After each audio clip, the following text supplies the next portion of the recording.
As I walked out of the theater, laughing and chatting with my friends about the movie's wildest scenes, I suddenly noticed the time. Oh no, is that the time? I never should have agreed to go to the movies tonight, even if my friends begged me. I have to be home before 9 p.m. or something terrible will happen. Hi everyone, I'm Jasmine. On the surface, I look like a regular teen girl. I'm on the cheer squad and run a study group to help other students with their grades. But the truth is, I'm hiding a big secret, and you're about to see what it is. By day, I look like I have the perfect life, but by night, something crazy happens. As soon as the clock strikes 9 p.m., I transform into a monster. No, I don't grow tentacles or fangs. It's worse than that. Look! My skin swells up like a balloon. My hair looks like I've bathed in grease, and I get this horrible rash all over my body.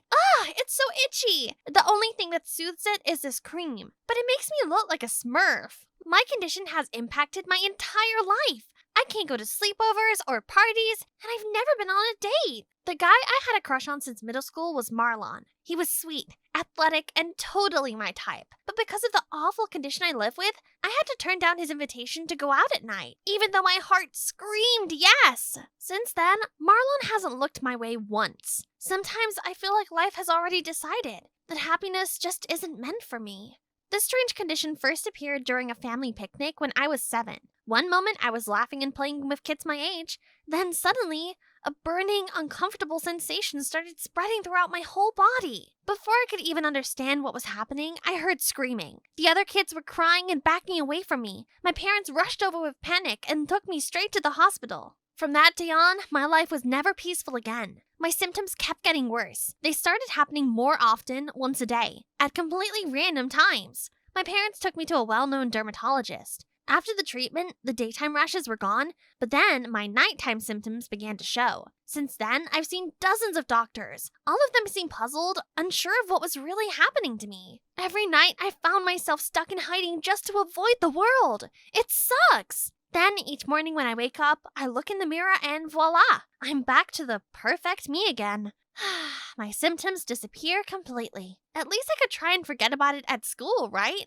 As I walked into class, I noticed everyone gathering around a new girl. Oh, she was sitting at my desk. Oh my god, Stella?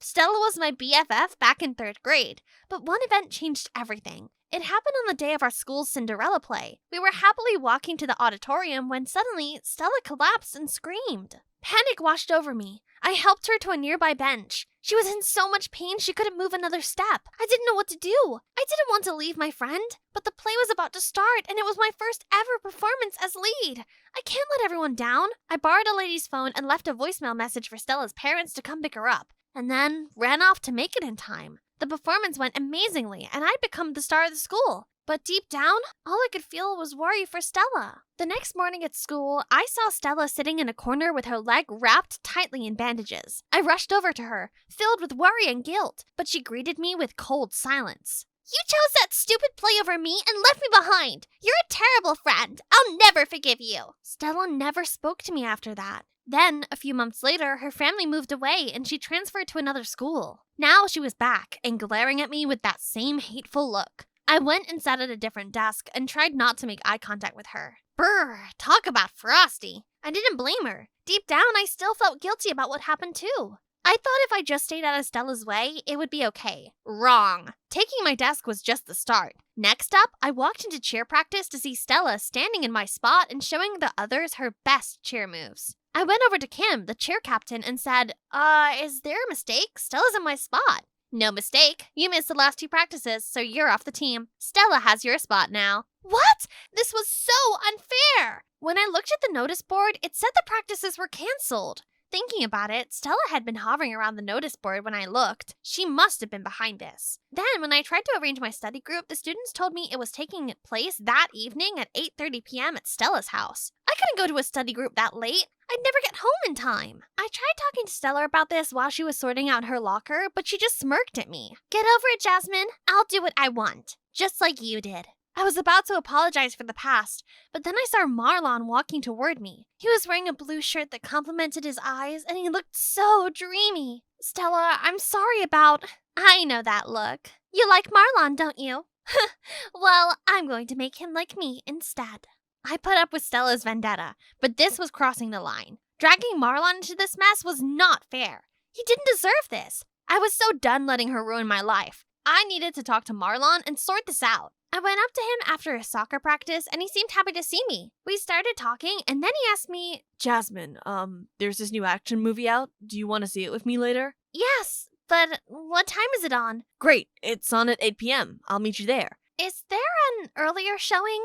I can't be out at the time. Stella was right. You never liked me. You just didn't want anyone else to have me. I tried rushing after him to explain, but then I saw him talking to Stella by the school gates.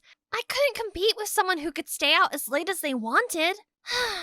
Taking my spot on the team wasn't enough. Stella even wanted to steal Marlon from me, but that still wasn't the worst part. The next morning, when I walked into class, I suddenly noticed strange looks being thrown my way. Those mocking, sneering expressions made me feel completely uncomfortable. I walked up to them and snatched the phone from my classmate's hand. What I saw left me completely stunned. It was a photo of a leg wearing an electronic ankle tag with a caption, "This is the real reason Jasmine never stays out after dark. She's a shoplifting criminal. Faith, give me my phone back." What? I'm not a thief.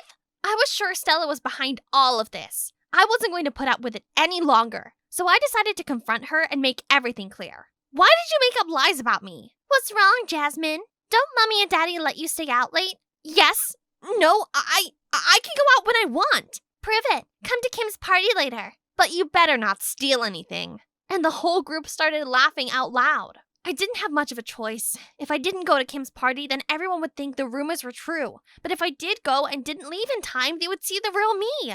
I just had to make sure I left well before that happened. I arrived at the party at 8 p.m., figuring I just needed to show my face and then this would stop the rumors.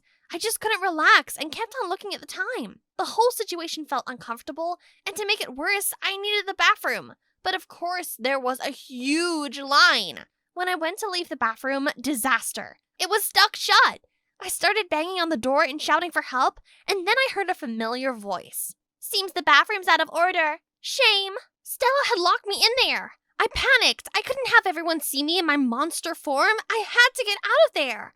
I looked around for an option and saw the tiny window leading outside. Luckily, it was on the ground floor, but getting through it was a tight squeeze. I fell face first into a bush and was covered in brambles.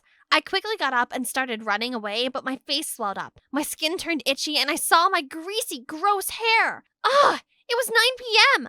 I was too late. I covered my face with my hands and ran out of there. Jasmine, are you okay? Come back! Luckily, it was dark, and the brambles were helping disguise my monster appearance. I kept on running, feeling terrible that this would make Marlon believe even more that I didn't like him. I ended up hiding under a bridge and messaged my dad to come pick me up. Honey, you can't keep running from everyone like this. Don't you have friends you can confide in about your condition? Dad was right. I couldn't go on living this way. I had to find a way to cope with my condition and handle Stella. As I sat in my room, itchy and resembling a giant blueberry, I decided it was time to tell Marlon the truth. If he really liked me, then he would accept me for me, monster side and all, right? Before I even knew what I was doing, I video called Marlon, ready to show him my true self. As he came into focus, I opened my mouth to speak. But wait, it wasn't Marlon, it was Stella! I reached for my giant bunny plushie at record speed and covered myself with it. Sorry, Jasmine. Marlon can't come to the phone right now. He's too busy with me. This was bad. Really bad.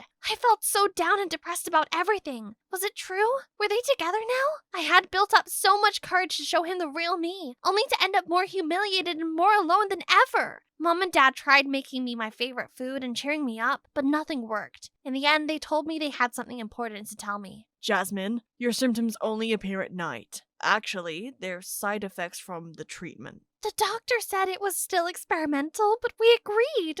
Because we just wanted to save you. You're all liars! I felt so betrayed by them that I stormed out of the house, even though it was 10 p.m., and I looked like a monster. I'd walked 10 blocks when my anger faded and my panic set in. I needed to get home and hide before anyone I knew saw me. I saw our car slow down next to me and tried to walk quickly. The window rolled down, and to my horror, I saw Stella's smug face peering at me. Ew, you look gross. What's wrong with your face? Guess this is payback for leaving me on the side of the road so you could shine a Cinderella. Look at you now. You're an ugly stepsister. I fought back tears as I carried on walking. I didn't want to say anything to Stella. I just wanted to get home. Get in, Jazz. Let's go somewhere we can talk in private. When I glanced at Stella, she was scowling. Her face twisted with anger as she watched our car drive away. Marlon took me to this beautiful, secluded lake. Even though I looked like a mess, he sat beside me and listened as I opened up about everything. My condition, the reason I kept my distance, and the messy fallout with Stella that turned her against me. Jasmine, you were a kid who made a tough choice. Stella has no right to treat you the way she does. I don't care if you look different at night. In my eyes, you're the prettiest girl I've ever seen. Suddenly, he was leaning in closer to me and we kissed. Wow, it was magical. At that moment, I didn't feel like a monster. Instead, I felt like the most beautiful girl in the world. Will you be my prom date? Yes, I do! That was the first time I followed my heart. No more hiding behind insecurities about how I looked. I allowed myself to be brave, to do what I truly wanted.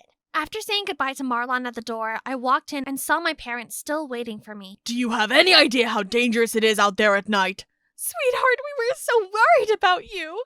I felt terrible for making them worry. I knew they made mistakes, but they did it with the best of intentions. We had a big family hug, and they promised they would do everything they could to help find a cure for my condition. The next day, as I walked through the hallway, I noticed Stella's sharp eyes aimed at me. Maybe Marlon noticed it too. Are you okay? I'm fine. From now on, I'm going to live without fear. I realized I had so many amazing things in my life. My parents, and now Marlon. Not even Stella's judging eyes could bother me anymore, because all I cared about now was the upcoming prom. On prom night, I planned to stay until the announcement and then leave. I wore the prettiest dress and showed up arm in arm with Marlon. People kept on coming up to us and telling us what a cute couple we made. Stella snorted and said freak under her breath, but Marlon steered me away from her and then kissed me on the cheek. Then, the announcement was made, and I heard my name being called.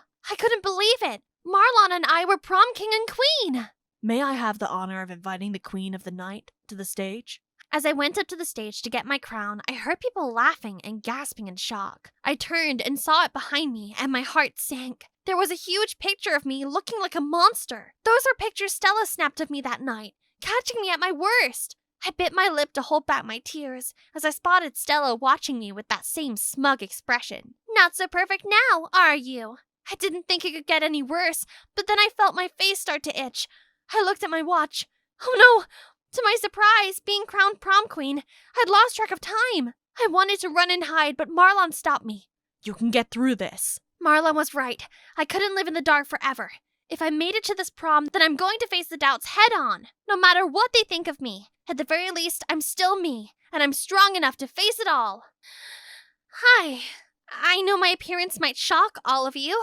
Well, there's a reason I avoid night events and always go home early. I have a rare hormonal disorder that changes my appearance after dark. This symptom has made me feel ashamed for years. But now, it's time. Time for me to live for myself. To stop letting this illness control me.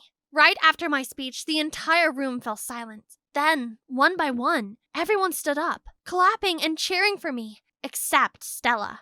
What? Why can't you see how ugly she is?